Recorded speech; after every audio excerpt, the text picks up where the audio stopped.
नमस्कार, आप सभी का एक बार फिर से स्वागत है हमारे चैनल भक्ति ज्ञान में। आज सुनेंगे वरुथनी एकादशी की व्रत कथा।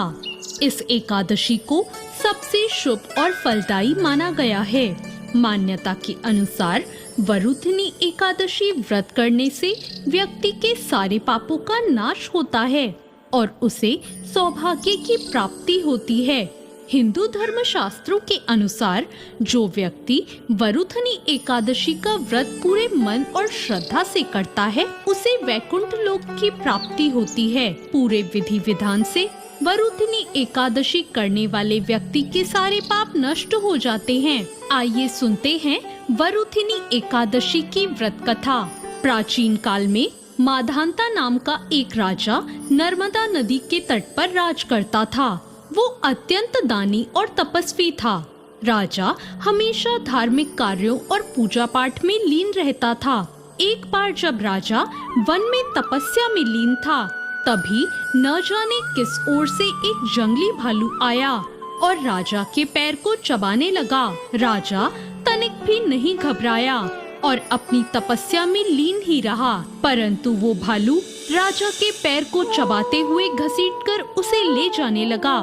तब राजा ने तपस्या धर्म का पालन करते हुए, बिना क्रोध करते हुए अपनी रक्षा के लिए भगवान विष्णु से प्रार्थना की।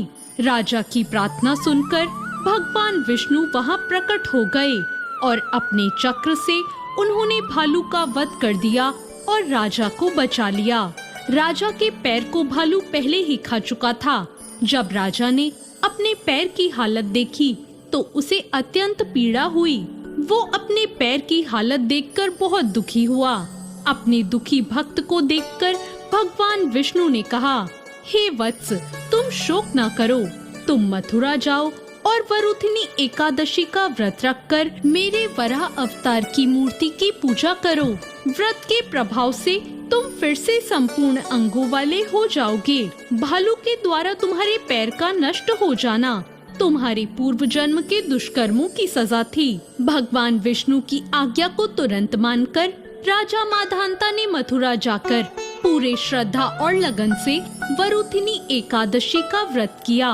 व्रत के प्रभाव से शीघ्र ही राजा पुनः संपूर्ण अंगों वाला और सुंदर हो गया। तो ये थी वरुथनी एकादशी की व्रत कथा। वरुथनी एकादशी के दिन सुबह जल्दी उठकर स्नान करके स्वच्छ वस्त्र धारण करें। इसके बाद भगवान विष्णु की प्रतिमा को स्नान कराएं, उन्हें साफ सुथरे वस्त्र पहनाएं।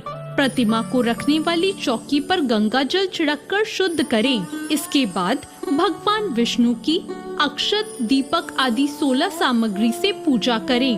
भगवान विष्णु को गंध, पुष्प, तुलसी आदि अर्पित करें। व्रत के दिन भगवान विष्णु को भोग अवश्य लगाएं। रात के समय भगवान विष्णु और देवी लक्ष्मी की पूजा करें।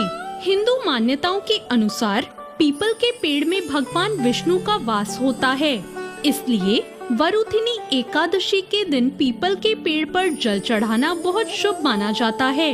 वरुथनी एकादशी के दिन भगवान विष्णु को पीले फल, पीले रंग की मिठाई का भोग लगाना भी बहुत शुभ होता है।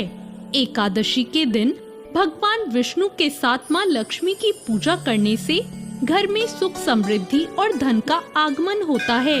जो भी व्यक्ति वरुथनी एकादशी का व्रत पूरे मन और श्रद्धा से करता है उसे मोक्ष की प्राप्ति होती है। तो ये थी आज की कथा। आपको ये कथा कैसी लगी कमेंट करके जरूर बताएं और साथ ही मेरे चैनल भक्ति ज्ञान को सब्सक्राइब करना ना भूलें। धन्यवाद।